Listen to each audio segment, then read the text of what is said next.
Baltimore City Council Ways and Means Committee. Chris, can you take the presentation down? Russell, can you take that down for him for a second, please? We're back for City Council Bill 21-0080, Ordinance of Estimates for the fiscal year ending June 30, 2022. I'm Eric Costello, Councilman for the 11th District, Chair of the committee. I am joined by Councilwoman Odette Ramos, 14th District, Councilman Robert Stokes, 12th District, member of the committee, Councilwoman Felicia Porter, 10th District, Council Vice President Sharon Middleton, 6th District, Councilman Ryan Dorsey, 3rd District, member of the committee, Councilman Chris Burnett, 8th District, member of the committee, Council President Nick Mosby. And then on behalf of, Councilman Mark Conway, 4th District, sorry about that, Councilman. And on behalf of Mayor Brandon Scott, we have Nina Themelis and Natasha Mehew. On behalf of Council President Nick Mosby, we have Matt Stegman and Nikki Thompson. Staff to the committee is Marguerite Curran. We are back for Department of Planning. This session is going to go from 12:30 to 2. And then joining us for the following half hour will be Eric Holcomb from the Commission on Historical and Architectural Preservation, or CHAP. So with that, we have Director Chris Ryer and Assistant Director Stephanie Smith in chambers with us. Director Ryer, please pull up your presentation and take it away, sir. Thank you, sir. Before we begin, I'd like to introduce my team. As the chair said, I have Assistant Director Stephanie Smith here in chambers with me. Also on this video, we have the division chiefs of the Department of Planning. That consists of Lisa McNeely, who's Director of the Office of Sustainability, Holly Friestutz, the Director of Food Policy and Planning, Eric Holcomb is Director of CHAP. Eric Tiso is Director of Land Use and Urban Design. Sarah Parnillam is Director of Data and, I always forget that one, our Data and Mapping section, Policy, Data and Policy section.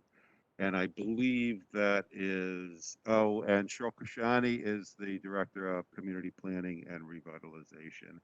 We also have our CFO, Courtney Barbour, and we may have our Director of Human Resources, Nordia Malcolm, on there. So with that, that's our team. I'll be available for questions, and they may also be available if I cannot answer the question. Start today. We have a very brief presentation organized by the service areas in the Department of Planning, of which there are 5. Hey, Director, hang on one second. I also want to recognize Deputy Mayor for Neighborhood and Economic Development, Ted Carter. Please proceed, Director. Thank you.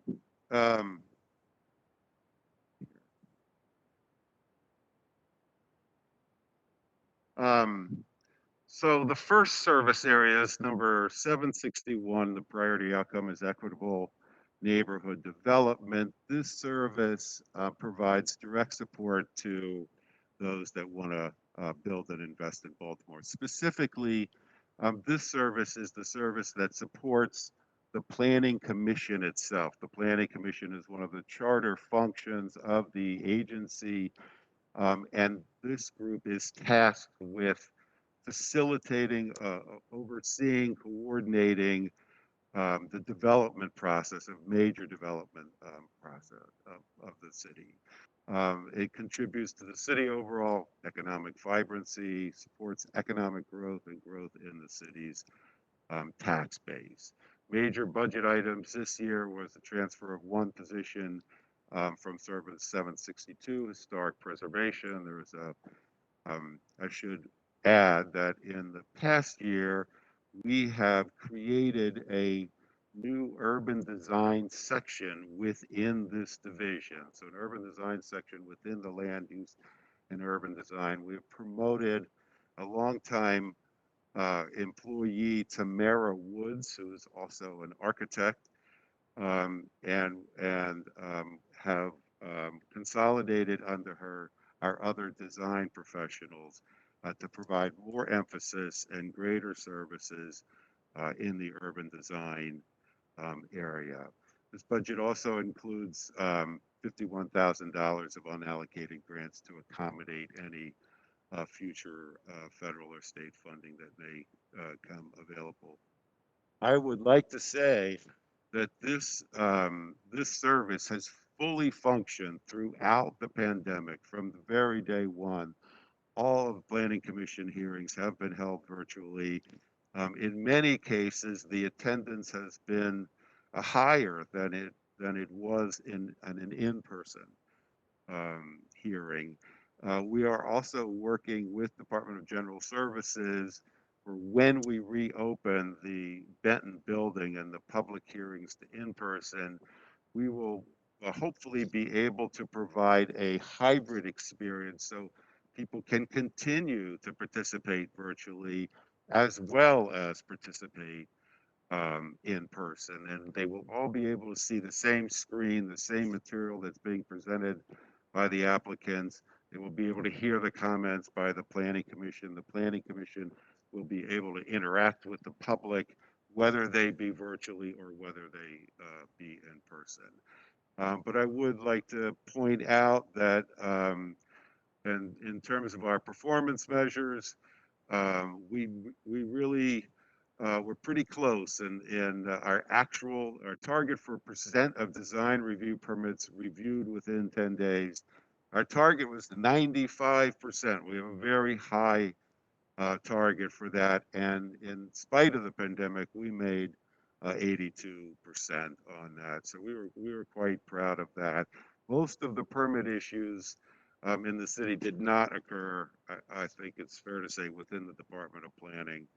The second one was the average number of site plan review meetings required for plan approval. This again was also um, handled virtually. Site plan review is a service we provide to the development community. It's very much an orientation service. We bring together all the appropriate agencies for the developer that wants to do a project, and we help the developer figure out what he has to do to accomplish his project with the city. And again, that was all done virtually. And we actually slightly exceeded our target this year with 1.22 meetings over the 1.20. So anyway, that is our service 761.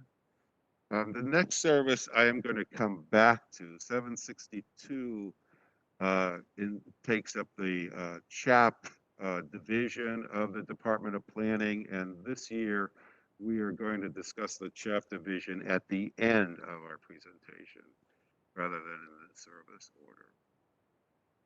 order. The third service is 763. This service includes several divisions of the Department of Planning, the largest of which is the Community Planning and Revitalization Division. As you know, this is my background is in community development, and this is now my beginning of my third year in the department. We were able to beef this division up, so we now have 11 community planners spread out across the city. That's several more than we used to have. We also have the Inspire, the Inspire planning team, which supports revitalization around 21st century schools. And we also have the Green Network plan in this division. That supports the Department of Housing and Community Development and the implementation of the Green Network plan, which includes both the what's called the 35-mile loop, as well as assist the Department of Housing Community Development with Project Core and both demolition strategies and implementation of post-demolition strategies in parts of the city where the Department of Housing Community Development is doing that. So the Community Planning and Revitalization Division is up to about 15 people now. We also, the division that produces the capital budget the census material, um, and all the mapping that folks, citizens, council, people are familiar with the Department of Planning comes out of this division. Finally, this year, once we receive the census information, we hope in late summer, we have a special allocation of $250,000 to begin the state mandated comprehensive plan, which is done every 10 years. Includes rezonings, implementation of the Green Network Plan. There are state mandates that we are obligated to follow, but this can be a roadmap for the physical development of the city over the next 10 years. We are targeting an 18-month process to do that, beginning this summer. So we hope to have this plan completed by the end of 2024. Also in this service number are the revenues from the casino districts. We have 2 casino districts in the city of Baltimore, Northwest and Southwest Baltimore. The Department of Planning administers the Pimlico Local Impact Area Special Revenue, and the Mayor's Office does the casino local impact aid. Both budgets come through this department. The Pimlico fund source has changed drastically in the last 2 years. As you know, General Assembly passed legislation that supported the redevelopment of the Pimlico race course 2 years ago. $3.5 million of impact aid was dedicated towards that. Another 2.4 was dedicated to the Park Heights Renaissance Corporation. So the Park Heights Community Development Authority is now only implementing about $2 million a year rather than formerly about $8 million. So that is my presentation on service number 763. The next service area, 765, and this entails the Office of Sustainability and the Food Policy and Planning divisions of the department. The Office of Sustainability supports 2 very distinct functions. One is it supports all the environmental regulatory programs of the city. They are not in service 761, they are in 765. This includes the critical area legislation, forest conservation legislation, the excuse me, the landscape ordinance, excuse me, and all the all the floodplain regulations. It also Chris, hold on a second. We're getting you some water. I'll be right back.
1 second, folks. Try again. Hello? Got it. Yes. Okay, service number 765, as I was saying, this oversees all the environmental regulatory work of the city. So that includes the critical area legislation, the forest conservation legislation. It administers the landscape manual, and it administers both the floodplain regulations and the floodplain insurance program that the city manages on behalf of property owners in the city, which includes the city of Baltimore. The insurance program, by providing a higher level of flood regulation than required by FEMA, property owners in Baltimore save a substantial amount on flood insurance, and we administer that program here. The Office of Sustainability also oversees environmental planning efforts for the city of Baltimore. So the two big ones that are coming up this year are the Disaster Preparedness Plan, commonly referred to as DP3. That's the plan we do every 5 years. We update every 5 years for FEMA. It entails both natural disasters and man-made disasters. So we have experienced ransomware, for example, in the city of Baltimore in the last several years. Hurricane planning, all that kind of work is included in the disaster preparedness plan. And the climate action plan is the one that looks at air quality, greenhouse gas inventory, and those kinds of things. So both of those updates will be launched in this budget year. We've also, as you can imagine, from climate change, both riverine and tidal flooding is increasing in Baltimore. This year we released a report on tidal flooding, and we are working on releasing a report on riverine flooding. Both are increasing in the city in terms of frequency and in terms of violence. So we have proposed, and the finance department has accepted, an upgrade to the floodplain manager position to be able to retain talented staff for a longer period of time, to maintain our community rating system, and to adjust to the new regulations of FEMA that are coming about because of climate change. Our performance measures in this service area are the number of customers engaged with the Office of Sustainability. Even during COVID, we really maintained a huge outreach effort with the citizens of Baltimore, more than exceeded our target. We did see a slight slipping in our community rating system, and that's because we have been without a floodplain manager for a number of months. So we saw a slight slippage there, but we hope this coming summer to be able to, we've upgraded the position with the Department of Human Resources.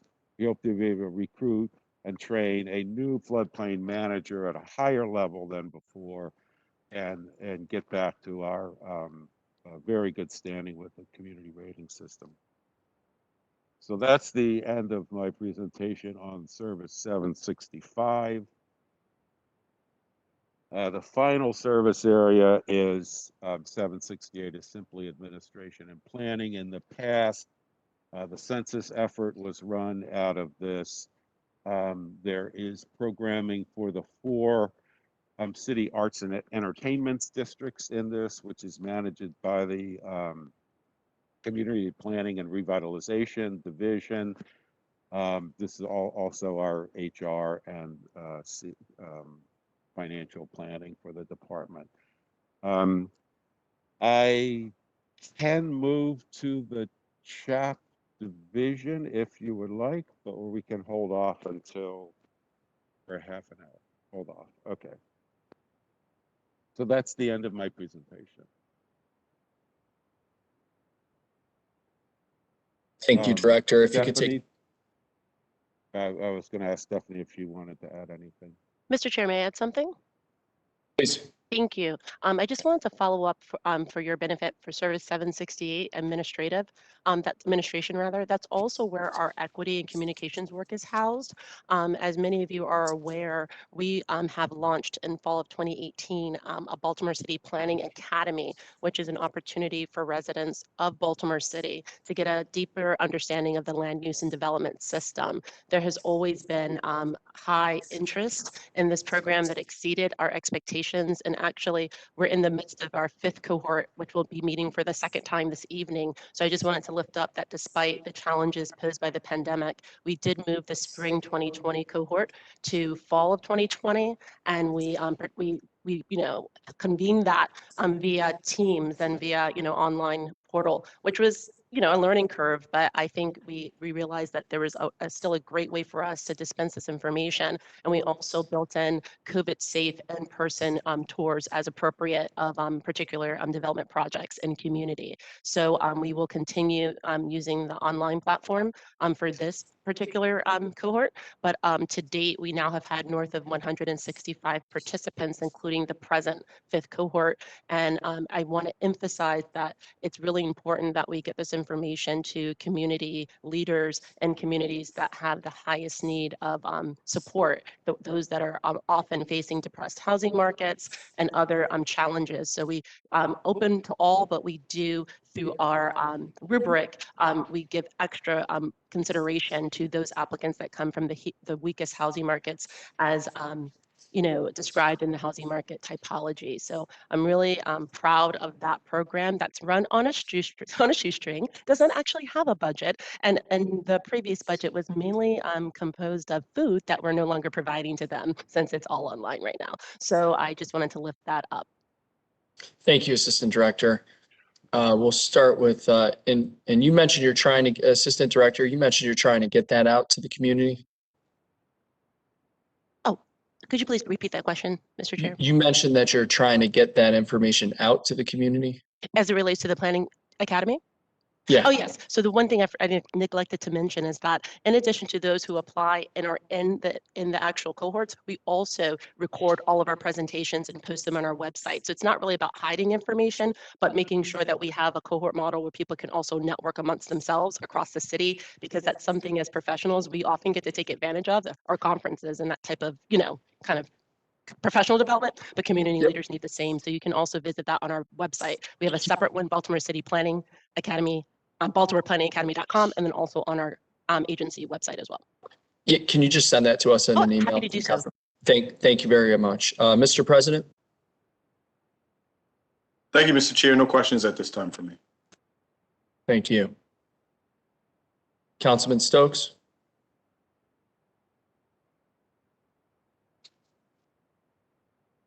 No questions. Thank you. Councilwoman Ramos?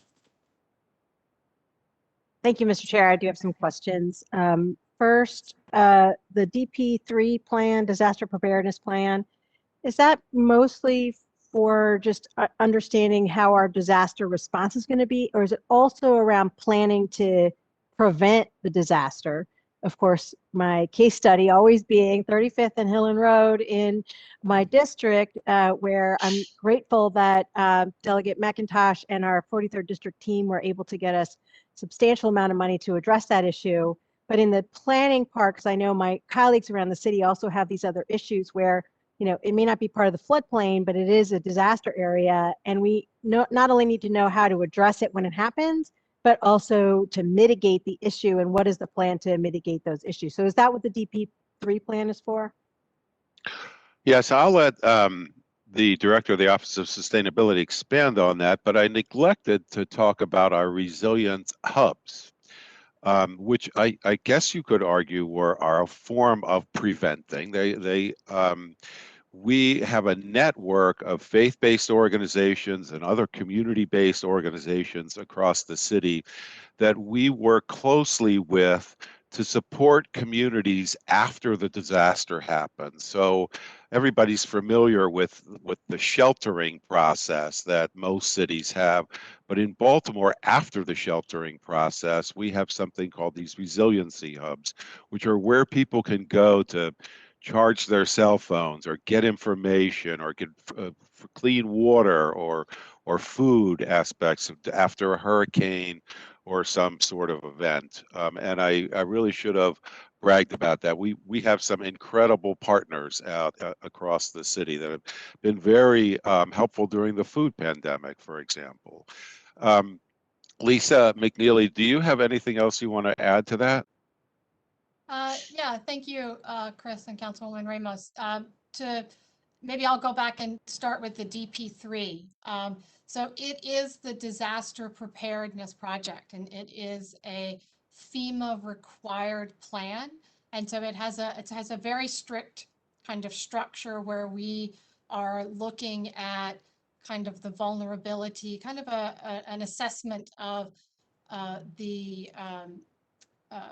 what kind of natural disasters the city is at most risk of facing, and what we think sort of the magnitude of those risks are, as well as some strategies and actions that are at a fairly high level of how the city should prepare for them. I'll come back a little bit to that, but this is distinct from the role that the Office of Emergency Management plays, wherein they do the planning and obviously have full control during disaster events. And they also do the planning for sort of post-disaster recovery and continuing operations and kind of work. So with the DP3, absolutely the kinds of projects and partnerships that we form in writing that plan with DPW, DOT, with Resiliency Hubs, with other agencies and council to identify projects and then seek funding for them is part of what the DP3 calls us to do. The connection to federal funding is that projects need to have some connection to the DP3 to get funding. And so we really work to make sure we have that umbrella and can do those kinds of applications. And we'll continue this process. We want to make sure that as we do this, it's required to do an update every 5 years, that we are really going to take a deeper look on having an equity lens for that plan. And to Chris's point, the community resiliency hubs are one of the actions under the DP3 that we've been able to implement. If I could add one more piece, planning often can be preventative. In the pandemic, the city of Baltimore turned on a dime and in 2 weeks created a massive food distribution program. In most emergency situations, the plan is to bring people together to feed people through a congregate feeding program at rec centers or schools or other types of shelters, like a resiliency hub. That is the one thing you cannot do in a pandemic. You cannot bring people together in a pandemic. And the city of Baltimore, it wasn't just the planning department, but the city of Baltimore, with the mayor's office, the health department, a whole host of city agencies, nonprofit partners, the Salvation Army, the National Guard, 100 different community-based organizations created almost overnight a mass distribution system for the food insecure in Baltimore. And I think that was a really massive accomplishment that's led by the Food Policy and Planning Group in the department. Holly Friestad is the division chief of that and is on this call. And I would also refer the council to a recently published, very comprehensive, I think it's 44 pages, a report on the city's COVID food response, which is on our website. You can take a look at the breadth of response that the city was able to launch, and partially because of all the preparation and all the relationships that the department has had in the area of food policy and planning over the years. Holly, is there anything you wanted to add to that? Thank you, Chris. One key point I want to mention, 2 key points. One is our response has been to mitigate COVID-19 by addressing food insecurity. And as a result, we are going to be fully FEMA reimbursed for our entire food box distribution of $14 million. In this past year, a total of $20 million. So it has been a reimbursable expense. And second is to understand the mass scale of the amount of produce that was distributed through the city, with around 78% of our food has been on produce. Thank you. Thank you. So a specific follow-up to that, and then I do have a food question. So the DP3, I just want to make sure that when you're starting to do the DP3, that you reach out to those of us who've talked about our flood areas that are not floodplains, so that we can all be, included in that as well, and also think about ways, there could, who would have predicted the pandemic, but like there could be other things that I think some of our council members are interested in making sure in that plan. So I hope that we'll be involved in that. My second question is, well, since we're talking about food, the food planning that you've done, first of all, you're right. The heroic efforts of all of our communities in this pandemic was just amazing. And the fact that, the food supply and everything came is just, I have 2 food distribution areas in my district and they're, volunteer based. So I'm really grateful for all of that. But talking about the food planning work that the planning department can do sort of non-pandemic, that we have food deserts, across the city, and there's grocers have said there are various reasons why they're not coming into certain parts of the city. And I think that's super shameful, and we've got to have a better conversation about it. So can you talk a little bit more about what the planning department is doing to encourage and make sure that we do not have food deserts in our city? Great. Thank you very much, Councilwoman. So a few key things to note. That when we look at food deserts, or what we call healthy food priority areas, income is a driving factor to this. And so we need to make sure that people can afford to buy the food and that it's accessible to them. As far as strategies, as you know, we do have the grocery incentive tax credit.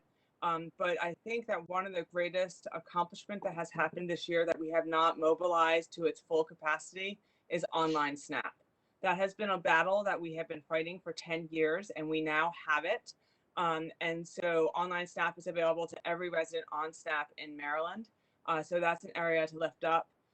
Dr. Chavez, Celeste Chavez from Morgan University just released a report last summer, really explaining that grocery store attraction of trying to get a grocery store in every neighborhood does not fit anymore with how people shop. So we need to make sure that on average people shop 2 to 3 grocery stores, and they do not shop at the closest grocery store. So our strategy has to be around local food businesses, improving the healthy food environment of the corner stores, convenience stores, public markets, retaining and attracting grocery stores, and also, very importantly, making sure people can get to the stores they want to. So we will continue to work with you on that strategy. That's a great point about, actually getting people to the stores where they want to go. That goes back to the DOT conversation we're going to have later, I bet. So I appreciate your time. Thank you very much. I have other questions, but I'll yield for now. Thanks. Councilman Stokes.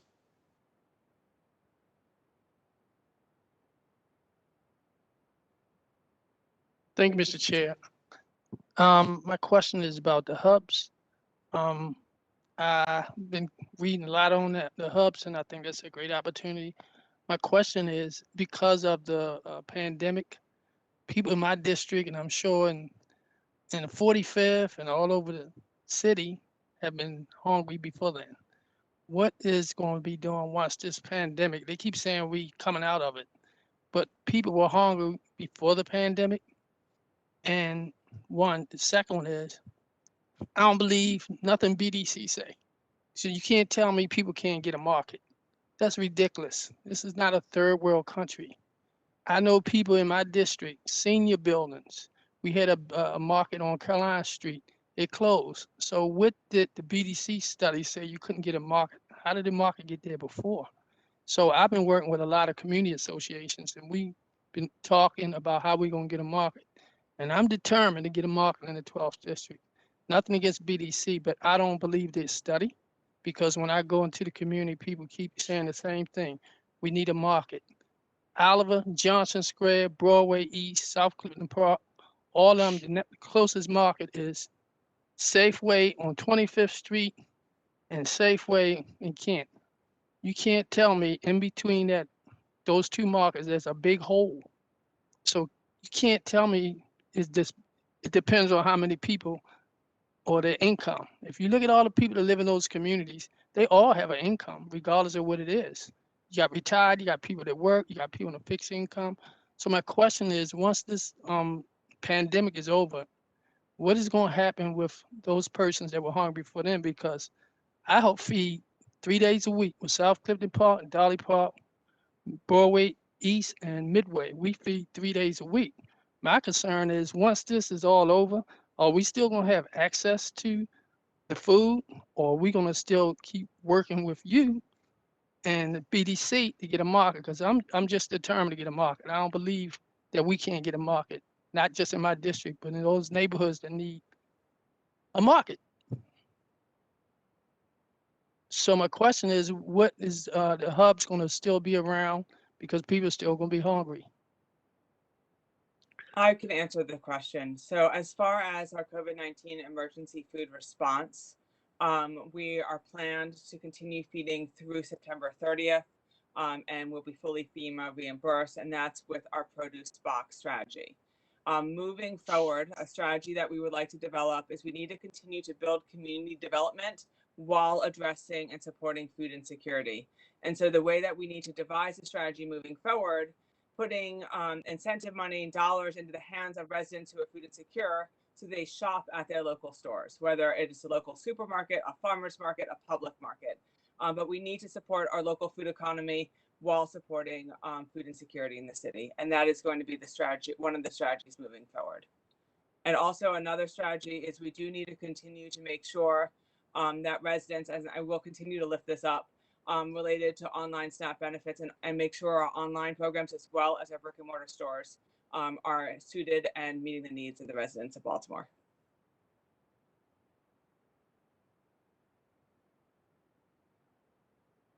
Holly, can you, I know you work very closely with Kristen Dawson at BDC. Can you connect with Kristen immediately after this hearing and find time to set up a meeting with Councilman Stokes for this week to discuss the concerns that he's raised and really explore any opportunities to really dig deep here to figure out how to assist? I'd be happy to do so. Thank you so much. I appreciate it. Councilman Stokes. Thank you. Councilwoman Porter. Thank you so much, Mr. Chair. Follow up on that question, I wanted to ask about the evaluation metrics for a supermarket in a particular area. I think that one of the things we're using incorrect metrics to evaluate a community, whether or not they need a supermarket in those respective communities. So my question is, when you all dig deeper, what types of evaluation or future evaluation metrics are you going to be using post COVID-19 to address food insecurity? Because the metrics pre-pandemic are not going to be as, from a research perspective, are not going to be the same post-pandemic. Mm-hmm. Excellent point. Thank you, Councilwoman. So we have been using healthy food priority areas. Right now in our current mapping, we're using SNAP to be able to identify areas of greatest need for food insecurity. And so we'll see moving forward, but right now we're getting that data every month, and all the other data is too out of date because of high unemployment rates. So we'll continue to use that to be mapping where the need is and I think we have to be very clear. There's a difference between wanting a grocery store in your neighborhood and food insecurity, right? You need to have food access, but you can still be food insecure and not be able to afford your food at your grocery stores. So we just need to make sure that we address both issues. Sebastian's on that. Grocery store doesn't necessarily. Sebastian's on that, on the case. Definitely. No, I appreciate that, Ms. Fresh. I can't pronounce your last name. I'm so sorry. I'll just call you Holly. I appreciate that. And so my next, just from an analytics perspective, I encourage you all to use the intersections of data points, not just income, but also ensuring that you're using other things besides SNAP, because as we know, SNAP is a skewed metric of governmental assistance on particular communities as well. So I encourage you to use other neighborhood indicators, those from University of Baltimore, Dr. Seema Nair, she does a lot of great work in this area. So I encourage you to use those intersections to really come up with key metrics that really address what we're seeing here in Baltimore, because to Councilman Stokes' point, the metrics that are administered, for this particular program from BDC and from the Department of Planning are not really representative of the communities in which they serve. The second question I have to address is the Baltimore Food and Waste Recovery Strategy. So looking over that strategy, they're talking about cutting waste to address food insecurity, i.e. composting. And so as we move forward towards a citywide composting program, what are some ways that you all are working with local composting facilities to really kind of help with that? I know for District 10, we have actually two major ones in South Baltimore that would be of benefit, that could serve to kind of divert some of that food waste, that organic food waste that we're seeing, to kind of like to other urban gardens across the city. So can you speak to that? Yeah, Councilwoman, I'll ask Lisa McNeely from the Office of Sustainability to respond to that. Thanks, Lisa. Great, of course, Councilwoman Porter, and we are excited that you're on the Sustainability Commission as we work to continue on these important issues. So the Office of Sustainability has, for the last sort of couple of years, been working with NRDC on their Food Matters program. DPW and many others are partners with us on that. And that has been a way where we've started to implement that food waste strategy. The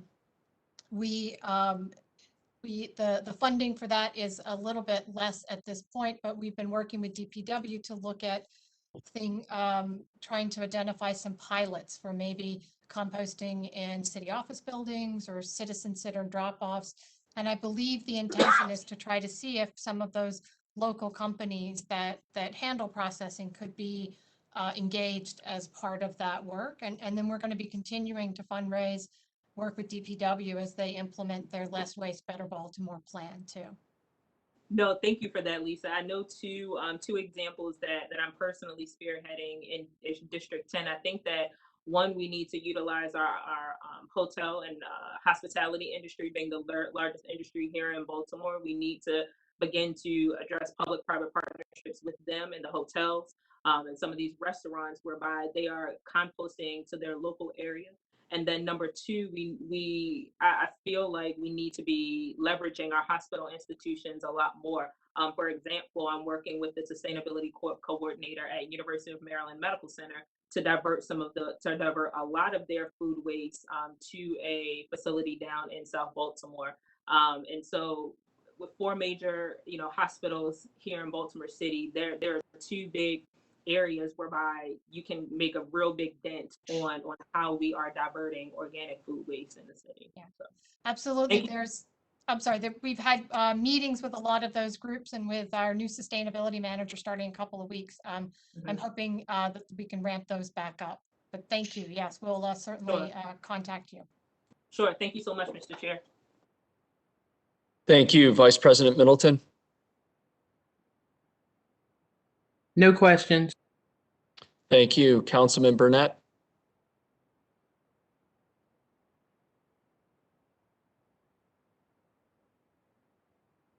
Questions at this time, Mr. Chair. Thank you. We've also been joined by City Administrator Chris Shorter. Councilman Conway. Thank you, Mr. Chair. I've got a couple of questions. Well, first, I want to sort of echo the sentiments of my colleagues before me who were concerned about the food desert issue.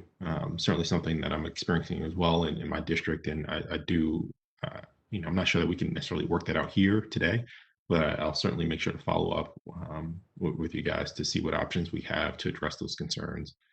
I want to follow up on an issue that came up yesterday during the capital improvement planning process.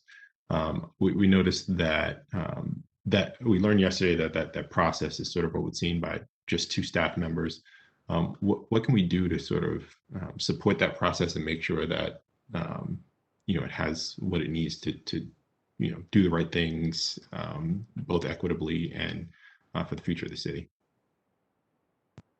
Well, I would add, particularly around the equity issue, that that team has the support of the entire community planning and revitalization division. So the, as I mentioned, 11 community planners that are spread out across the city are empowered to teach the community associations, the folks in the neighborhoods, how the capital budgeting process works and how they can access that. And with the Planning Academy does that also. Yes, we're small but mighty. We do have an extensive outreach system in the Department of Planning, which should at least reach your equity issue. I'm not sure I know how to respond to the larger issue of sort of understanding and being able to follow through on the details of the capital budget itself. We have been working with the Department of Public Works to create, I guess it would be more understanding, more transparency of their very large capital budget. In many ways, it's extremely technical, especially with the utility funds. This year, when they presented to the Planning Commission, they did it for the first time in plain English. And it was something that they, I mean, last year BSIT did it. They used a marvelous analogy of an airport and how the city's communication system functioned like an airport. DPW did a big effort this year and created a much more understandable for the average folks like you and I of the nature of the water system, the wastewater system, and the stormwater system. So we'll continue to work with them in particular on fleshing out and providing more substance to that part of the capital budget. And I'm hoping that they will develop some in-house capacity. They have some new leadership there that I think will make a big difference. And we should be able to present more transparent information on DPW's capital budget next year. Long Thank you, answer to a Director. short question. Yeah, no worries. The second question that I have is actually with regard to the Green Network Plan. How do we track our progress on the plan, and is that something that we can sort of give a sense of timeline by time we expect to complete the plan and roughly where we are at the moment? Yes, sure. That's a really good question. So when I started about 2 years ago, let me talk about where we were then and where we are now. Where we were then, we had people working in the neighborhoods for a number of years, and we had created sort of a backlog of projects.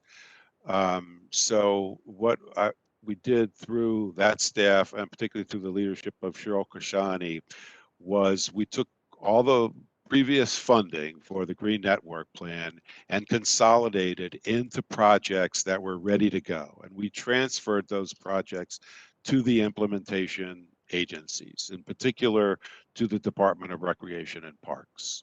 So Cab Calloway, for example, in Druid Heights is funded now for construction, as well as several other projects. There were a couple of projects that were also dropped in that process because we did not have the funding for that. We also lost some of the operating funding last year. That has been restored for FY22. So our plan is to relaunch the Green Network Plan. Oh, I forgot to mention also, in terms of the 35-mile loop, we have prioritized, again, using up the rest of the money that we had in the capital budget. We have prioritized the completion of the land acquisition for the loop. Like, a loop is not a loop unless you own all the property along it.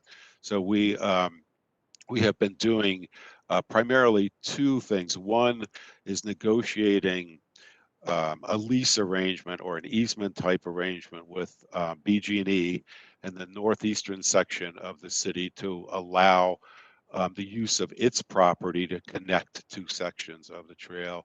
And we have made an offer to the Norfolk Southern Railroad Company for a piece on the east side to complete the acquisition of that. Department of Transportation, meanwhile, is moving forward with some design engineering for, I believe, the northern segment of the trail.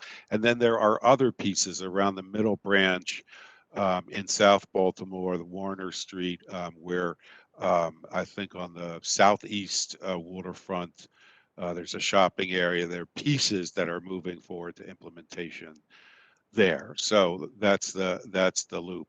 What I was coming back to is that I hope to relaunch in FY22 the Green Network Plan to go back to the original issue with the Green Network Plan is that thanks to state support in many ways, we have a tremendous amount of demolition going on in the city of Baltimore, and we don't necessarily have a redevelopment option for all those areas of demolition.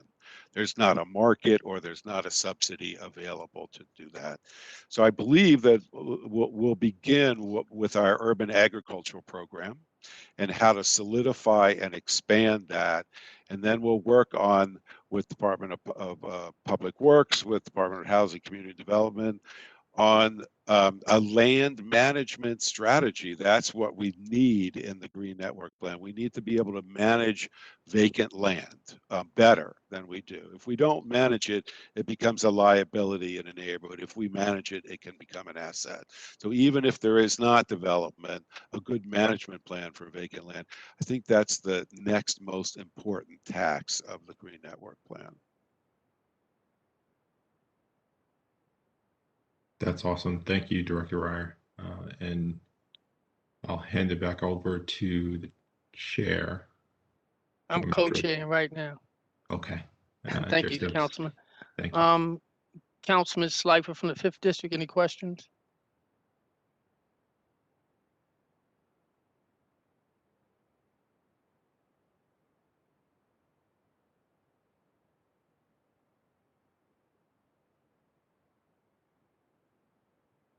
Councilman Slifer.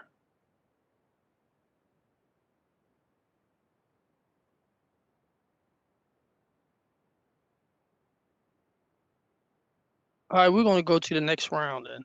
President Mosby, you have any questions? No, Mr. Chair, I'm okay at this time. Thank you. Okay, next is Councilwoman Odette Ramos. Thank you, Mr. Chair. I do have 2 more questions. In the service 763, we have an indicator here about the Inspire program. Can Director Ryer or someone talk about the Inspire program? My understanding initially was that the Inspire program was designed to help as we're developing new schools, 21st century schools, that we're keeping, how that school can be part of the community. And it looks like here that the indicator is specifically just on walkability. Can you help me with this and clarify that for me? Yeah, certainly. I mean, these performance measures can be a little odd for an organization like the planning department. They tend to be things that you want to count. It is true, however, that the primary walking routes to schools is a very important part of the 21st century Inspire program. So the planners, the community planners in this case, go out, meet with the residents, meet with the parents of the children, and they identify the main routes with which children walk to school, these being primarily the K through 8 schools. And we have a separate line item in the capital budget for sidewalks and tree plantings and crosswalks, those kinds of improvements to to address the primary walk to school. There are other things that the Inspire creates community gardens. It may, in several neighborhoods, we prioritize home repairs for the legacy homeowners in the catchment area or in a catchment area around the school. It's not the only thing we do, but it's probably the most directly related to the families of the school. And as you know, all the K-8s in Baltimore now are community schools. They are walk-to schools. So this has been a fairly popular service that the department provides. Our target is only 75%, just simply because of capacity. Department of Transportation implements most of these improvements through their contract system, and that can be somewhat cumbersome sometime, and we don't always make it by school opening. But we're hoping to improve that. This program is starting to wind down now. We are past the halfway point on the Inspire program. So we're actually coming to the end of the Inspire program in the next few years. I didn't realize it was time limited. I guess it goes through the construction of the 21st century schools. Yes. Is that what it is? Okay. Yes. There's still more to go. There's still a I lot. think we're 3/4 of the way through them now. Mm-hmm. And then, so is the indicator then % of primary walking improvements made prior to the opening of school, or just Yes, made it is. period? Okay. No, It just prior couldn't to fit the in the opening. 2 lines. Right. Okay. Right. Okay, thank you. That helps a lot more. Thank you. That makes sense. And then my second question was around the sustainability planning. So this might be for Neely. Have we conducted a comprehensive study of the city buildings and whether or not they can handle solar?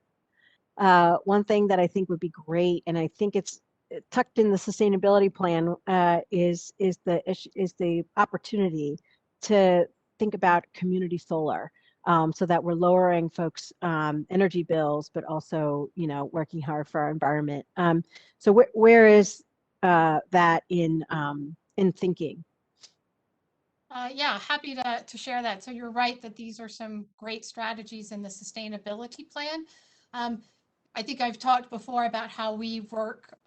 We try to work with city agencies to maximize their expertise and their positioning. And so the Assistant Director for Sustainable Energy is part of General Services, and her role, it's Julia Kala's, her role oversees city buildings. And so I know that these types of analyses have been done in terms of solar potential for city buildings in the past.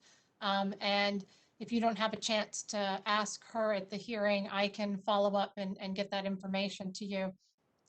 Similarly, on community solar, this is, I know that Acting Administrator Kennedy with housing has a program that is working on community solar. We're also looking to do something similar with some of our resiliency hubs if we're successful in getting Maryland Energy Administration funding to provide solar and battery storage for more of them. And so these are both great areas that we need to continue to work more, and we will do so with our agency partners. Yeah, great. Any follow-up would be helpful. Thank you. I have one more question, but I'll yield to my other colleagues. Thank you, Councilwoman. Councilwoman Porter. Thank you so much, Mr. Chair. I have no additional questions at this time. Councilwoman Middleton. No questions. Councilman Burnett. Thank you, Mr. Chair. I don't have any additional questions at this time. Councilman Conway. Of course I have questions. This is my thing. I love this stuff. So, my next question, kind of tagging along to Councilwoman Ramos's question about solar.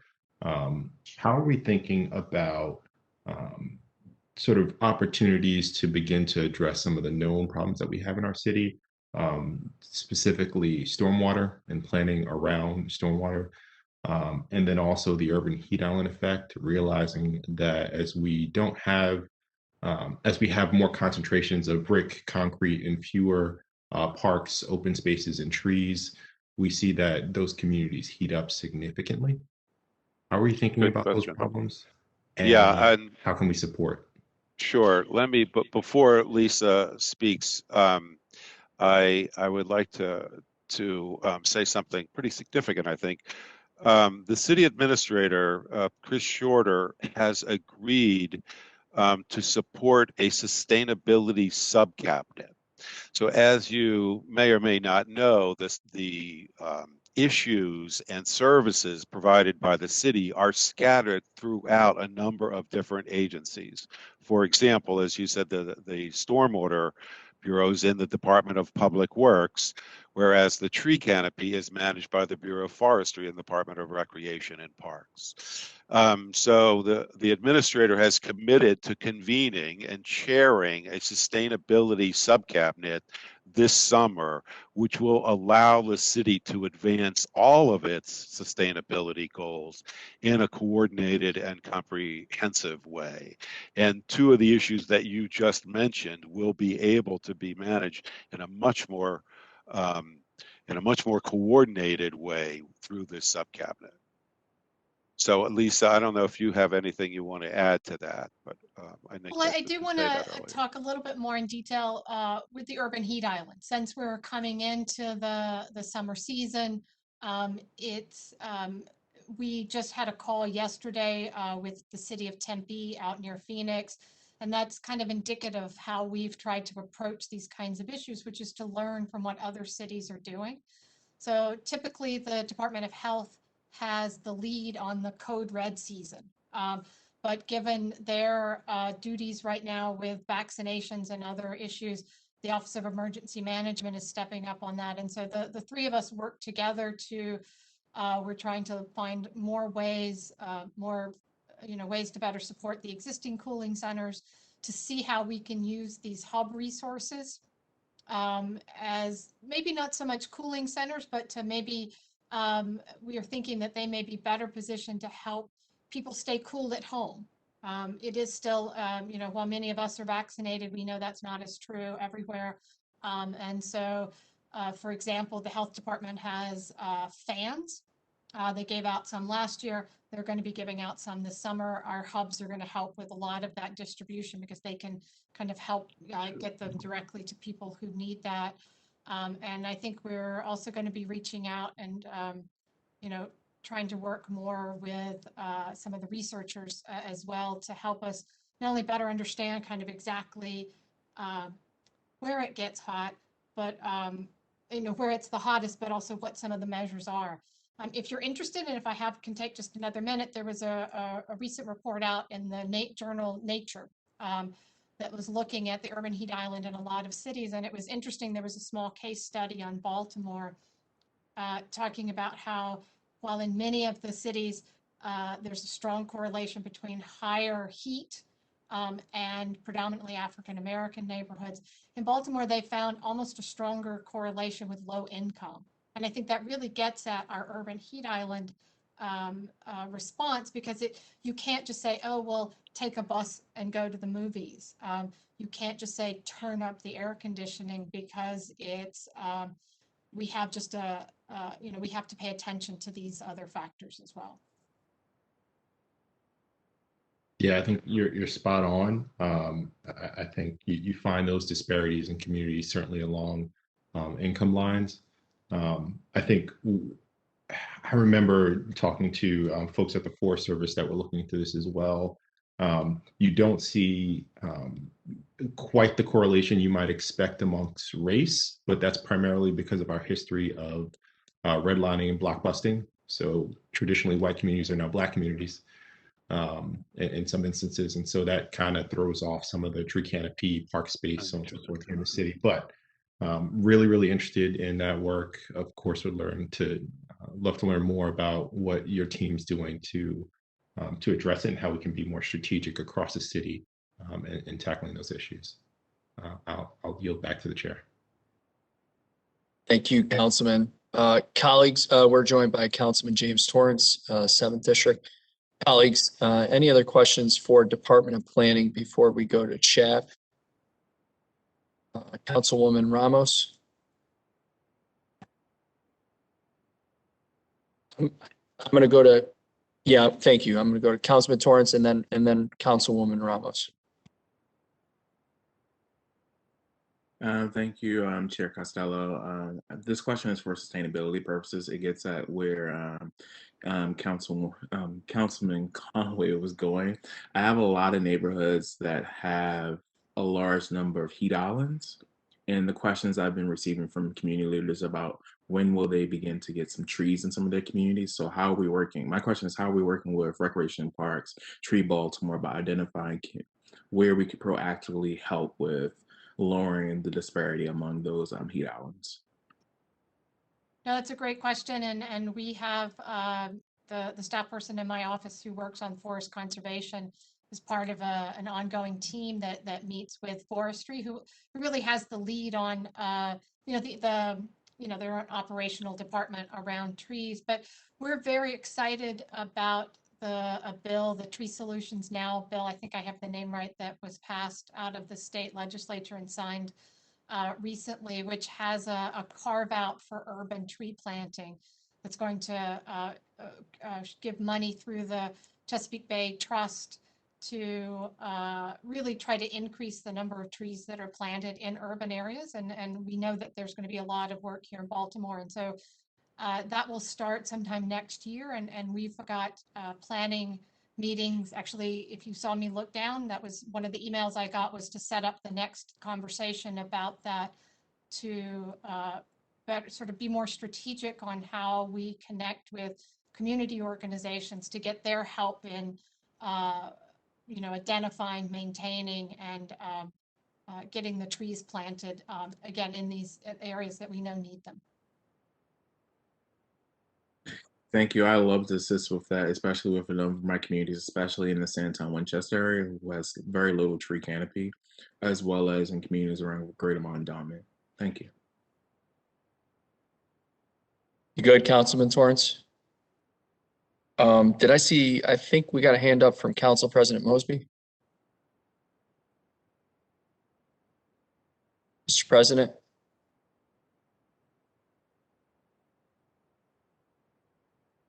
Councilwoman Ramos. Thank you, Mr. Chair. I have a question about the plastic bag ban. Apparently, it's still coming up in July, but it looks like when you look on page 195 of the budget book, that the one-time funding for it and the allocation for the outreach is going away. Am I reading that correctly? And if it is, how are we going to do this? I realize at the end of the fiscal year, right when the bag ban is about to happen, but we're going to need some significant outreach to our communities, free reusable bags. Can you talk a little bit about the plan moving forward, and again, where this funding, what's going on with the funding? I can start, Councilman. I mean, this is a question we talk about all the time. Because of the pandemic, it was extended 6 months or until the end of the pandemic. So we're not quite sure when we're going to launch this again. We did not request funds in this budget to supplement the funds from last year, but Lisa is very busy. We have purchased a number of bags for free distribution. We hope to raise money for more. And once we have a target date, we will develop an implementation strategy. I will say, I shouldn't say thanks to the pandemic, but because of the pandemic, we do have an extensive network of community partners throughout the city that I'm hoping we can work with to distribute some of these some free bags. Lisa, did you want to add anything to that? Yeah, just that, so of those, the funds that were sort of built into our budget last year, we've not expended all of them. We will be looking to do that either by the end of the fiscal year, and we'll work with BBMR on the process to carry them forward. So we're not going to lose them really. And as Chris said, are looking to, my office has an ethics exemption through the Board of Ethics to do fundraising specifically to help augment the number of reusable bags that we can be distributing to sort of reduce the burden that this ban might have on some of our households with a lower income. Can I follow up on that real quick? My understanding from the executive order was that it was July 9th, but you're now saying that there's not a specific date yet. Because here I am, trying to prepare my communities for this. We've been collecting spare bags at the Waverly Market. We've been distributing them through my distribution sites. So do we have? I'm sorry. I thought it was July. So that's what I'm wondering. The date right now is July 9th. I think what Chris was referring to, the language of the executive order, I think just included some statement about the 30 days after the end of the emergency. So we're still full steam ahead. I think that any plastic bag that doesn't get used and that has a reusable bag is better for the environment, which is a large is why we're working on this. And we're gearing up on the campaign to add more onto our outreach materials. We've done a lot. We want to do more, and we'll certainly be reaching out through all of the council as we have more of those materials and more information on the distribution efforts of the reusable bags that we've secured. Thank you. Thank you, Mr. Chair. Mr. Chair, I have one question. Councilman Stokes. Okay, this is for Chris, Ms. Lisa, Sustainability City Administrator Chris Shorter. About a year ago, well, just 3 months ago, we just we planted trees on Wolf from North Avenue and Wolf Street to Gay Street. We got a Bloomberg, $200,000 from Bloomberg through Broadway East. So we planted trees on both sides of the street. My question is, I got a one-on-one class last Saturday over in Old Goucher to learn more about trees. And they have doing some wonderful things up there, because if you build a tree and you still have hot cement sidewalks, you still have that heat index. So the tree actually won't live because it's still not getting no water. And I learned about the tree doppers. You put around the tree and collect the water. So I'm learning, but my question is, I would like for Lisa, City Administrator Shorter, and Director Ryan to do a walk through Old Goucher to see exactly what they have done, which is wonderful. It's not just putting a tree there, but making sure the sidewalk has that line so the water can get to the trees. Because if you just have a tree and you got hot cement sidewalks, the tree don't live long now. So I'm just learning, but I would love for y'all to do a walk. And I think, Miss Lisa, you probably could follow up and say how important it is not just putting a tree there, but if you still have cement sidewalks and you look at them trees around the city, they actually die because it's not just water, it's access to the water on the sidewalks.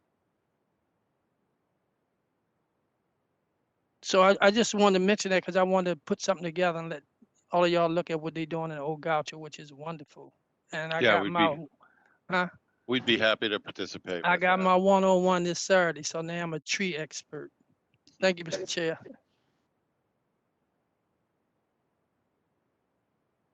Chair, I have a question. Happy to participate whenever we pull the tour together. I'll be there.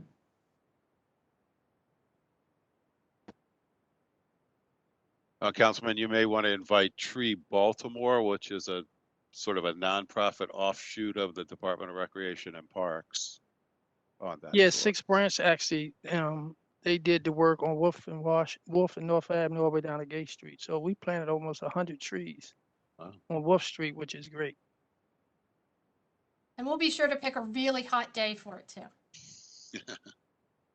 Well, you can pick this week. It's getting hot.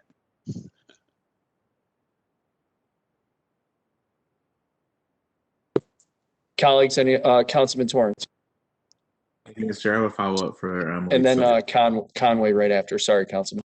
No problem. Ms. McNeely, are we still prioritizing areas that are food deserts as the priority for the reusable bags? And then my other question is a follow-up. Are we still in conversation with retailers who are charging for bags already with the 10 cents, but additionally adding the 5 cents onto it? That's it. So two-parter really quickly for the distribution. We absolutely expect to, as we distribute the bags that we have, to be working through the food distribution systems and, with other community groups to make sure that we get them targeted to the areas in the households who would benefit the most from these bags. In terms of what vendors can charge, so I can maybe have a more detailed conversation offline because I know we're nearing the end of this hearing, but I believe that the law said that the fee is that with the implementation of the bag ban, vendors are required to charge a minimum of 5 cents for any alternate bag. And so I think it was a little bit silent on whether they could charge something in the interim. I think that we had heard that there were a few organizations who hadn't gotten the word when the date was originally delayed, and I think those have been all cleared up. We haven't heard as much about whether there are any vendors who think that they might charge more than 5 cents. Although I think we know that there are some right now that already do. So, but I think that's allowed under the current language. I think we should have an offline conversation about that because I'm still worried about certain areas where I won't mention the actual business where they already charge 10 cents for a bag and then they're adding the additional 5 cent fee onto it. So you're paying 15 cents now for said bag. So I just want to make sure because this disproportionately will impact residents who don't have that many means to just pay the 15 cents. I just want to be mindful of that. Absolutely. Conway. Thank you, Mr. Chair. I just got one more question, and this is sort of a broad one, but we know that vacant buildings are one of the city's longstanding problems. We always struggle to figure out how to address the problem. But as I begin to think about opportunities and options for us, I always like to try to flip things on their head and see it as an opportunity. With vacant buildings, I know Director Ryer, you alluded to earlier about looking at relaunching the Green Network Plan and potentially looking at planned demolitions as an opportunity to broaden that plan and to embellish that plan. Are there any other opportunities that we haven't quite thought of yet that may be available for use of vacant buildings, vacant lots, whether it be for stormwater uses, or I know we've always talked about parks in green space and open space, but are there other things that we're thinking about that we should be maybe discussing? Yeah, a good question. I mean, I think that's what the Green Network Plan process will uncover. So I mentioned urban agriculture before. There are, as you may know, there have been a couple of stormwater projects, one in West Baltimore and one in East Baltimore, done by the Parks and People Foundation over the last 10 or 15 years. They've been implemented, but they have been a struggle to maintain the facilities. And there are others. There are other options, for example, around community managed open space.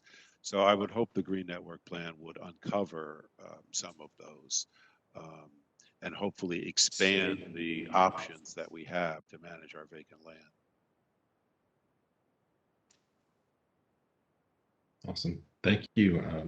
Thank you, Director Ryan. Thank you, Mr. Chair. Colleagues, any other questions for planning?